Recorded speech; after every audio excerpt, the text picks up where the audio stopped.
Am I Wrighster or Am I Wrong? With Mr. Ralph Amsden. First thing, is Ashli Babbitt a victim after being shot trying to enter the speaker's lobby at the Capitol building? Police officer Brian Sicknick dies. What the hell happened to Blue Lives Matter? Donald Trump's speech was like a hostage video. Miya Ponsetto's interview with Gayle King was an absolute violation. And she needs an old school whooping by somebody's grandmama.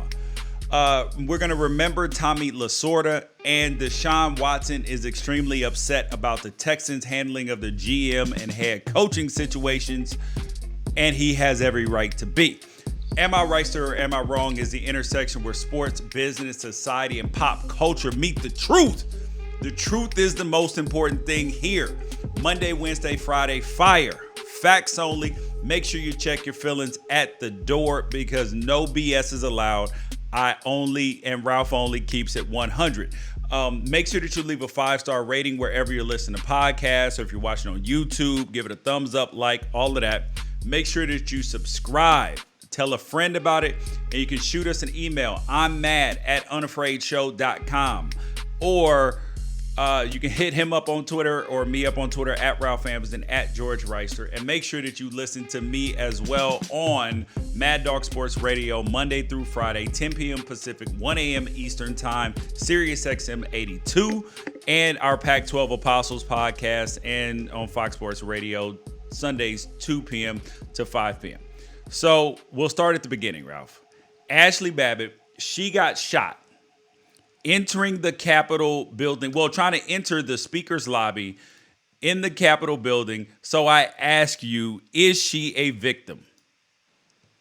Yes. Yes. In what way? She served the country for 14 years in the Air Force. They sent her overseas twice, I think, and then 2 more times to the United Arab Emirates. She comes back to the United States, has trouble getting her life in order, is looking for something to cling to, and falls into sort of politics as a religion, which happens to a lot of people, especially in this day and age, especially with social media. And I think you had this whole Pizzagate thing start in 2016. And I just don't think we did a good enough job as a society owning up to the fact that, we all thought that it would just go away. We didn't think it would get weirder and weirder and weirder. We didn't think that life would start to imitate Game of Thrones and the Sparrows, when they took over King's Landing. And that's exactly what QAnon is. It went mainstream, and it was never stamped out. And you look at an administration that saw those people as useful idiots. Well, they weren't idiots. They were human beings. Okay. See, but all right, we can get into that part. But I'm wondering, is she a victim for being shot? Because just the act of what happened to her. And I'm like, she was climbing through a window, trying to get into the speaker's lobby. You have them on video yelling, saying, "Do not come in here. You will be shot." And I'm like, you messed up. You play stupid games, you get stupid prizes. And also that actually stopped everybody from trying to get in. That was the thing that stopped everybody, I think. You think it saved lives? Yes, absolutely. I think it saved a lot more lives because had they just pushed through that door, they would have mowed a bunch of people down. You don't think that if they had busted through that door, that more people would have been shot? That's what they were promising. They said, they said to the police that were the 3 police officers that were guarding that door and keeping their cool the entire time while people punched the glass to the right and the left of them and said F the blue and said all this other stuff and spit in their faces. They told those cops, step aside. We don't want the people. We're going to make a way regardless. You're going to get hurt. But if you step aside, we want the people inside. And when you say something like that. They can't let you to the people inside, though. That's their job. They cannot. They stepped aside. They stepped aside. They did what was requested of them. They stepped aside, and the entire time there was somebody standing on the other side of that door with a gun trained on the open window. And he did what he was trained to do. And she swore an oath to defend her country from enemies, foreign and domestic. And she's going to go down in history as no different than Benedict Arnold. But it doesn't mean that I can't make the choice to feel bad about everything that led up to that point, because I think the definition of tragedy is something that didn't need to happen, and none of this needed to happen. They were riled up, they were incited, and then it was a mob mentality. It was a literal mob mentality, and her death didn't need to happen. It was completely Yeah. senseless. It was completely needless, and I sympathize just as much with all the people online that say that they don't feel sorry for her as I do for her and her family. I feel bad for everybody. See, I feel bad for her in the sense of she got tricked and she got duped to giving her life. She essentially gave her life to a cause that didn't love her back the same way. That's the part that I feel bad about. I'm like, this is a woman who like it mattered to her what happened. Like she had a love for the country. She had love for like a whole lot of things. But the fact that she did not I like that her world got turned upside down because she believed in something, all that QAnon stuff and all of that, and she gave her life to a cause that didn't love her back, and a lot of it was just made up BS. And you, Ralph, have a lot of experience with that QAnon stuff. Like you have followed it, you've tracked it, you've seen people go down that path, and it's scary. Yeah, it is. It's very scary. I've lost friends. I've been talking about it online all year long. I think if you go back and you look at my tweets from the summer, I said of everything that happened this year, the scariest thing was QAnon going mainstream, because it's like the sparrows from Game of Thrones in real life. I fully believed. And then, you have some influential people who are really getting into it. Former General Mike Flynn, former Centennial Park bombing attorney Lynn Wood. I had a lot of friends who were dabbling, who were putting a toe in the pool that I had conversations with. And I remember back in early November, I think on the day of the election or a couple of days after, the chair of the Arizona GOP was saying that I'm a fighter and I'm a warrior in this battle, not me, her. And I Yeah. told her, I was like, you can't use wartime language. You can't do that. Please. And I literally used the phrase, I am begging you, because there is no coming back when this turns violent. And she replied to me, the chair of the Arizona GOP, who would later go on to tweet, "Are you willing to die for all of this?" She replied to me, "I'm glad I have the laughing face emoji so I can laugh at your ridiculous reply." And it's like the entire thing is just incredibly scary to me, because this QAnon stuff was started by a pig farmer in the Philippines with too much spare time. And it mirrored some things of that, like love of country and Christian values. And the worst thing that you can do to somebody is use their passions against them. And that's the situation that we're in. Is thousands and thousands of people believe that our government is run by these elite, uh, dark, evil people who buy and sell children and drink their blood. Yet that same government doesn't have the ability to protect the U.S. Capitol. Come on now. Yeah, I would see that's the part that doesn't make sense to me. And like and also I felt bad initially. I did. I felt bad because when I saw that Ashley Babbitt died, I didn't feel the level of sadness or anything that a lot of other that I felt when I've seen other tragedies happen to black men or somebody else get killed by the police. And then I wondered, I was like, wow, I wonder if this is how they feel when, because I try to put myself in other people's shoes. Like, I wonder if this is how people feel when they watch a Black Lives Matter person be shot. And it's like, but then I'm like, it's different because this person was minding their own business, walking down the street in a hoodie, and then the police came to come bother them, as opposed to it being the other way around. But I wanted to move on to a man's name that we do need to know, Mr. Brian Sicknick. He was a Capitol police officer, and he ended up dying after he got hit in the head, well, or hit just in general with a fire extinguisher by those same people running into the Capitol. And they're calling it a protest, but it wasn't a protest. It was an insurrection. It was an attempted coup.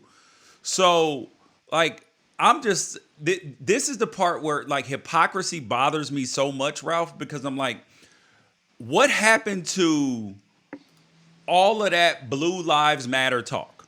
What happened to it? Because they're like, oh, we're law and order. The Colin Kaepernick and these athletes are desecrating our flag and our nation by how they're acting.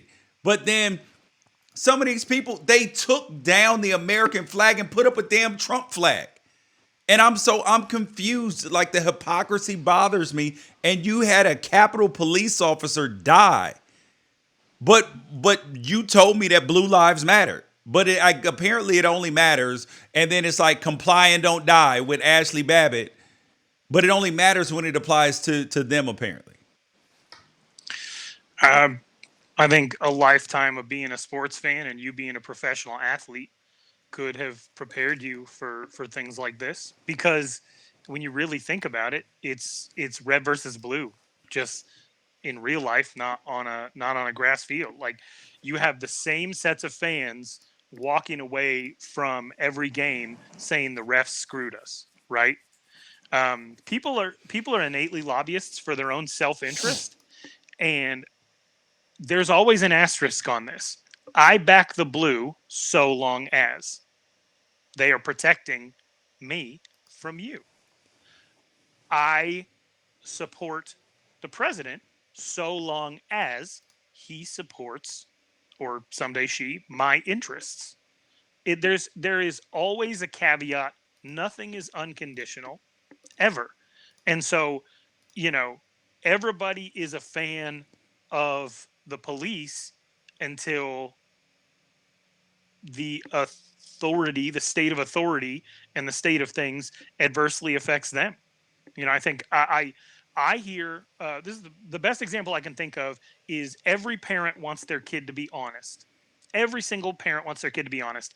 And the number of times in your life that you will see your own parent in position to deal with somebody who has authority over them is got to be less than 10 in a lifetime. Yeah. When will you see your parent deal with their boss, deal with a cop, deal with a firefighter, or anybody who is in charge of them? It rarely ever happens. Yeah. So when you're like, let's say I'm in the back seat and my dad gets pulled over, and it's the only time that I'm ever really going to see my dad deal with an authority figure, and he spent my entire life trying to tell me to be honest, and he was going 20 miles an hour over the speed limit, and the officer asks him, do you know why I pulled you over? And he says no. Right? Everybody's just a lobbyist for their own self-interest. Your values get put to the test when you are in a position of having that authority and that authority figure adversely affect you. They respect authority because they don't feel like they're in the way of it. They respect the train because they don't feel like they're laying on the tracks. That is a perfect example. That's a perfect example. Yeah, it's easy to say respect authority when you don't feel like the authority is running over you. But when you feel like the authority is running over you, then you're like, no, we must buck the authority. So that's why it's important to see where other people are coming from and see it from their shoes. But the man who ended up getting Brian Sicknick killed, the man who riled everybody up, is Donald Trump. And those people that were trying to go into the Capitol, they told the Capitol police officers, they told them, move out the way. We don't want you. We want the people inside. What do you think that they were going to do to the people inside? What do you think that they were going to do to Nancy Pelosi, to Mike Pence, to Mitch McConnell, or Lindsey Graham, or Mitt Romney? What were they going to do to them? They weren't trying to just go have a damn conversation.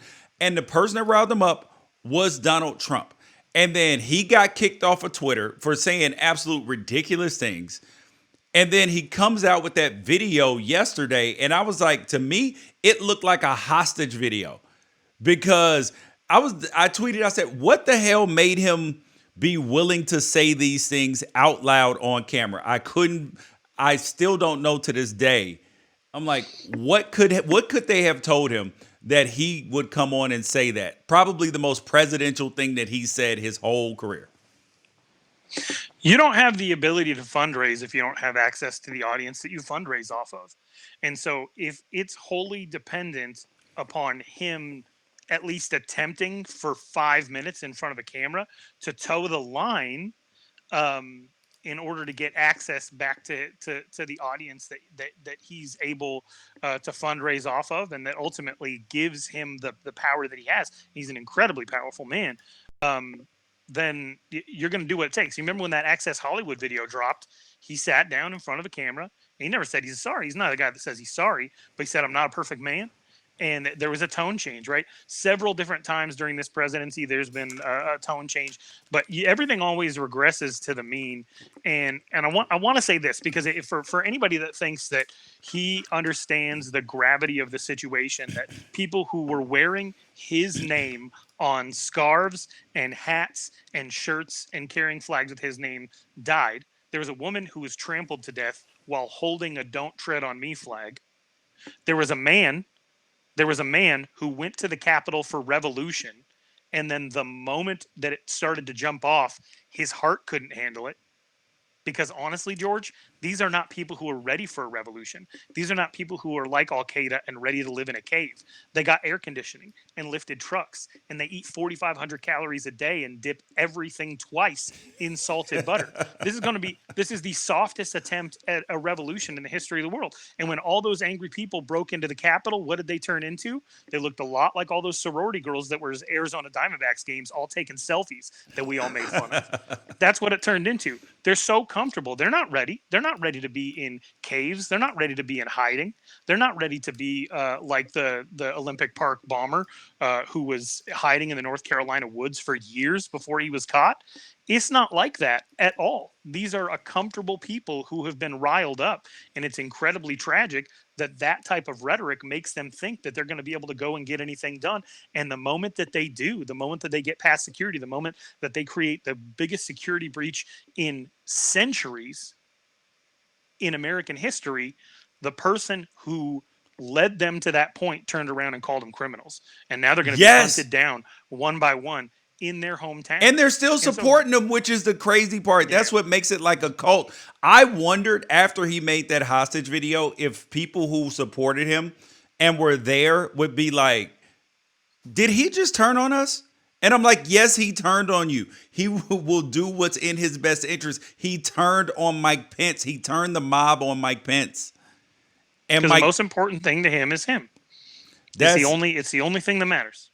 And when and it's just like you're talking about with the authority figures, and all of a sudden turning on the authority figures, the people who love Donald Trump, and there are a lot of people who legitimately love Donald Trump. They love what he stands for. They love his policies. They love that he bulldozed a path for them to be relevant.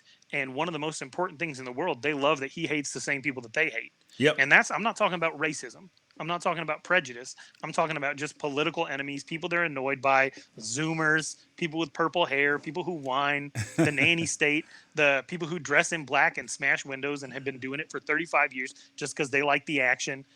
All of those people that nobody ever does anything about, all of a sudden the most powerful man in the world hates them too, just like you do. And they support that. They support that. And I feel bad for them because he just never loved them back. Not at all. He loved them as far as they could take him, and it's the end of the road. Yep. Now we can move on to a lady who loves herself as well, is Miya Ponsetto. So if you guys haven't seen the video, I will tag the video in the description. So she's the lady who was in New York City, and she attacked a 14-year-old kid trying to take his damn phone, trying to act like it was her phone. and said that he stole her phone, and he wouldn't give it to her. His dad was like, "No, you don't have to give it to him." All of that. She tackles the kid, and then and now she had an interview with well, actually, she's been arrested now, but but she had an interview with Gayle King today, and here is what she did. She was so out of pocket for this. Here, I'm gonna show you the video of what she did to Gayle King. It made me laugh. I was watching it. I was like, "Oh hell, no, she didn't." She's lucky she was not in person with Gayle King. Here it is. Gayle, enough. The hotel did have my phone. The hotel did end up having my phone. Gayle, enough. The hotel did have my phone. The hotel did end up having my phone. Gayle, enough. The hotel did have my phone. The hotel did. Ralph, she told Gayle King enough. Dude, I just visually like imagined. You can't do that to no black woman, man. I don't even know how many women you can do it to in general. But a black woman being like, enough. I mean, Gayle King stood in front of R. Kelly when he was getting upset. So imagine how she would have took this little 22-year-old, obnoxious, arrogant, no self awareness having little teeny bopper. I cannot. I've never seen anybody fumble the bag like that. You tackled a 14-year-old and accused them of a crime. They did not commit a crime. Not only was that 14-year-old a different race than you, and not only is this a hot national topic, that 14-year-old was the son of a well-known jazz musician, and the entire thing was caught on camera. And you are given the opportunity with the biggest audience possible to show contrition and just let people know, like, hey, y'all, I'm not racist. I needed my phone back, and I made some really bad decisions. And Gayle King in that moment was saying, you don't seem sorry. And the way that you take that opportunity in front of that giant audience to say, I'm not racist, is you as a 22-year-old in a call her daddy hat, crush Oprah's best friend in front of the world. Ooh. And people like Gayle King because she gives objective interviews, dude. And like, I knew stuff was gonna go wrong for her when she came out in that damn daddy hat. I was like, and them dumbass glasses that you can see through, that you know are just there for aesthetics. I'm not even sure if they had lenses in them. I was like, no, she didn't. Come out here in a daddy hat. She could have ended this, like you said, so quickly. She could have just said, all right, look, I messed up. I shouldn't have did this. I messed up pretty badly. I'm sorry to the kid. I screwed up. But that's not what she did.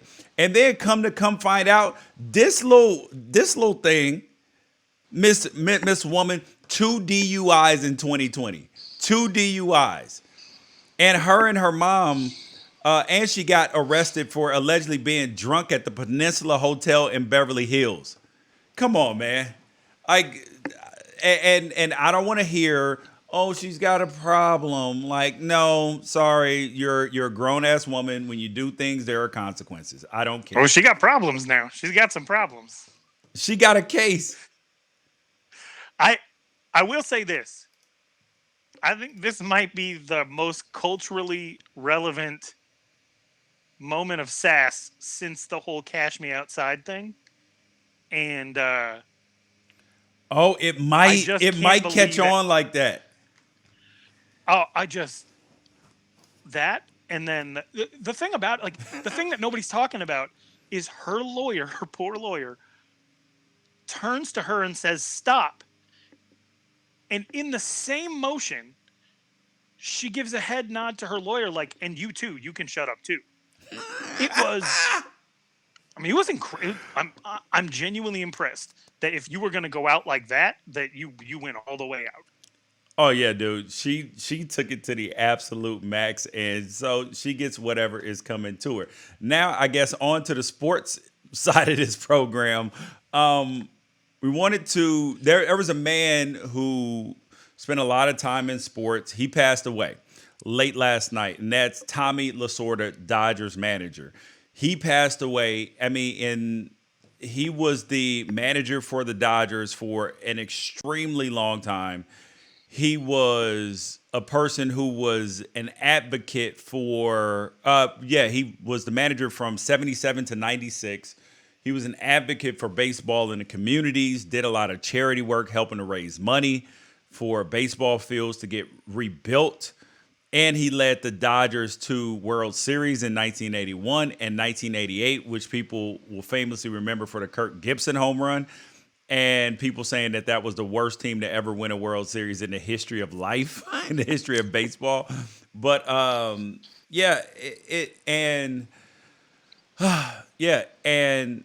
Rob Manfred, baseball commissioner, made a statement. He said it feels appropriate that in his last moments, he saw his beloved Dodgers win the World Series for the first time since his team in 1988, especially after being cheated out of the World Series twice. And I'm a Dodger fan, so I get it.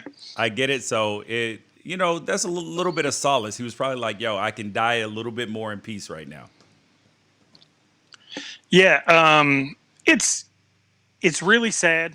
I think that he's somebody that when you think about, you just kind of like pep up a little bit. Like he's so cool. Like when I was in elementary school getting Sports Illustrated for kids, there would always be Tommy Lasorda stuff on there. He was in commercials. He was personable. He was fun. While everybody has debated all of the different ways to get people more interested in baseball or what ways to improve the game will bring a younger audience, the thing that always crosses my mind, the number one thing that I never hear people talk about, is the personality of the managers. Yep. Because I was an enormous baseball fan as a kid. Enormous. It was the first sport that I ever loved. Tony Gwynn is my guy. I watched every single Braves game in the summer at my grandparents' feet for years. I can name every single player that played in that infield through the entire 90s. And I only remember the names of 4 managers from when I was a kid. When the Diamondbacks finally got a team, I was a huge Tony Gwynn fan. I don't even know who managed him in San Diego. Yeah. I know Tommy Lasorda because he was a big personality. And I knew who the Yankees and Braves managers were. That's it. Brian Cox. Jim Torre. Yep. And then I knew the Braves pitching coach, Noel Mazzoni, because he just rocked on the bench the whole time. That's really all you get. No, that's a good point. And I knew Whitey Ford because his name just sounded so like, yeah, exactly. And yeah, so that one rang to me for some reason. I don't know why though. There was Sparky Anderson, right? Yes, Sparky. Cool Yep. Name. That's just it. Like it used to be a really big deal to manage a baseball team. The way that we have entire industries dedicated to coaching searches in college and pro football.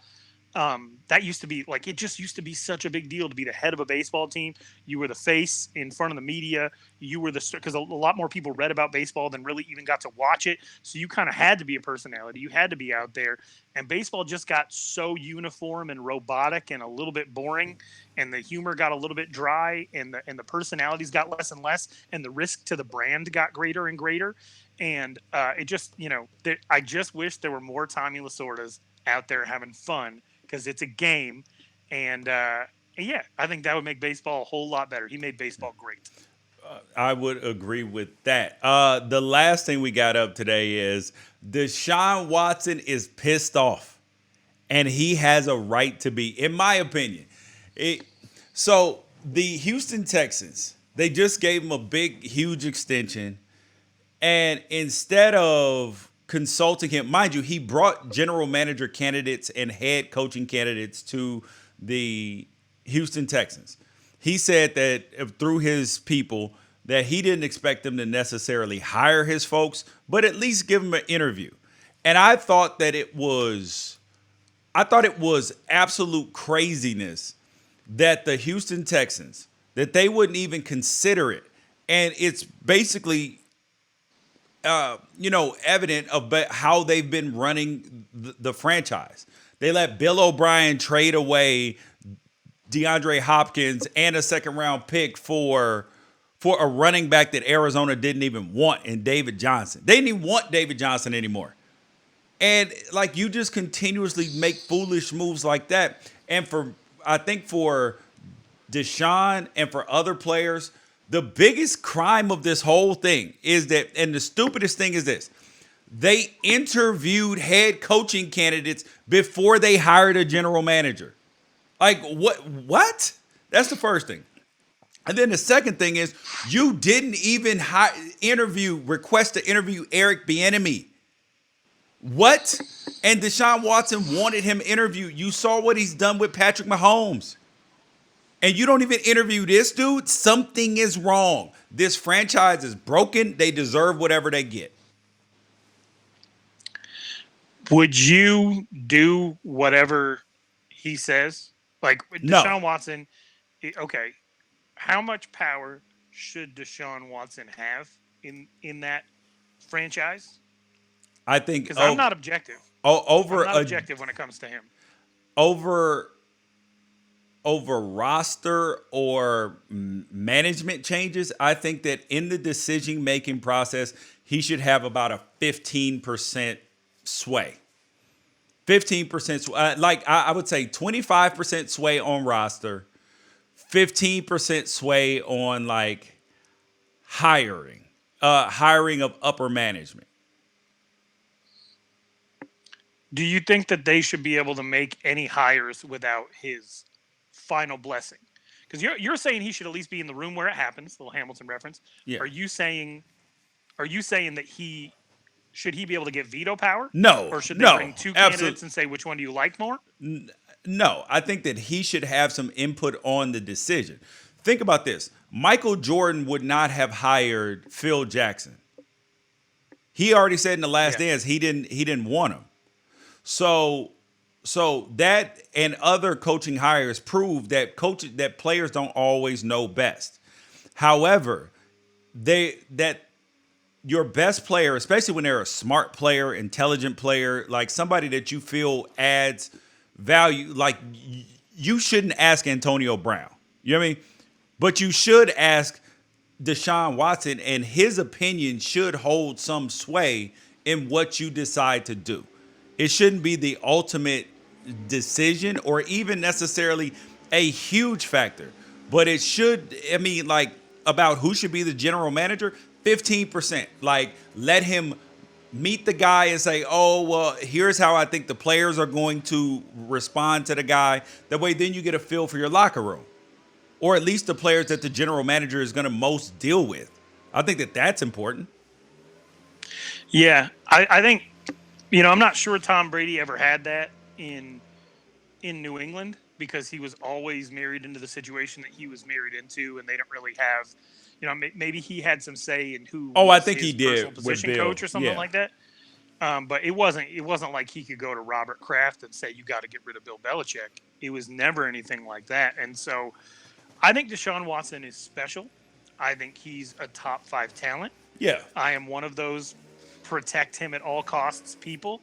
But you can't turn it into James Harden, though. I feel so bad for the city of Houston right now. They got 2 disgruntled superstars, the 2 underperforming teams that should be a lot better than they do, and just completely dysfunctional franchises.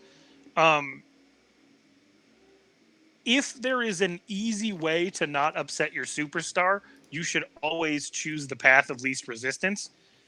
I don't understand creating an issue where there is none. And I just think he is so good. He had the best bad year ever.